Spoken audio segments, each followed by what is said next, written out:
But yeah, we'll check in with Frank here in just a second. For right now, it is 10:10.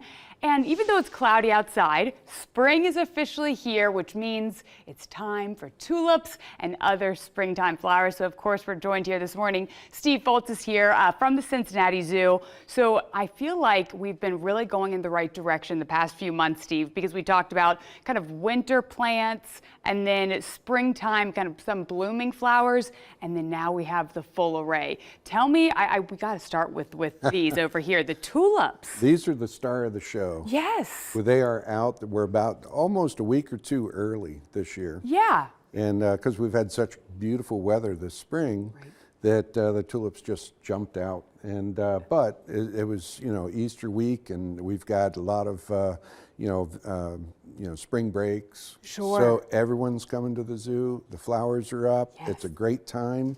And these we've planted over 100,000. So. Oh my God, I always forget the exact number, and I'm glad we were able to get a close-up of those too, because it's such an array of colors, a beautiful array. I even asked you, I said, is this a dark purple? It almost looks like a deep black. Yeah, yeah. So beautiful. Every year we try to do many different varieties and see which ones last the longest. Yeah. And then it's just a lot of fun, and people really enjoy tulips. Oh my goodness, I mean, again, just because of their color alone. And also, right before we came back from commercial break, I said, it's so fragrant. So which flower is that coming from, that fragrance? The big fragrance is the hyacinths over there. Okay. So, oh yeah, these right here. Yeah, the hyacinths, those are the most fragrant of all of the bulbs that you plant. Wow. And they're easy. They come back year after year, so you can put them in your garden.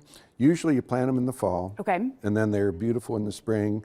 Deer generally don't mess with them. Yeah, so, oh, that's good. Whereas the tulips, the deer They love will eat. those. Yeah, yes. So daffodils and hyacinths, you're in good shape. Okay. But we like to cut our hyacinths and stick them in the windowsill. And, yes, I mean, this is beautiful too, because it also comes in that array of color, right? Those blues and purples and even pinks too. Now, how long will they stay like that, stay in bloom? About 3 weeks. Oh, okay, nice. Yeah, so, that has a pretty long shelf life, if you will. Yeah, for a flower in the ground, yeah, it does really well. And absolutely.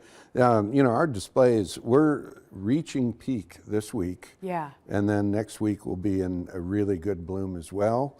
And then all the other things will come in, the shrubs and the trees. But actually, there are thousands of plants, different types of plants blooming all over the zoo. And absolutely. I love that you were able to bring in so many. I know our Ken Baker is actually down there right now talking about it. Okay, so we've covered the tulips, we've covered the hyacinths, is that correct? And then lilac, or no, not lilacs, daffodil. I was close. The daffodils are kind of neat. I think last time I was here, they start early. And then there's different varieties. Yeah. So you can plan an early grouping, patching.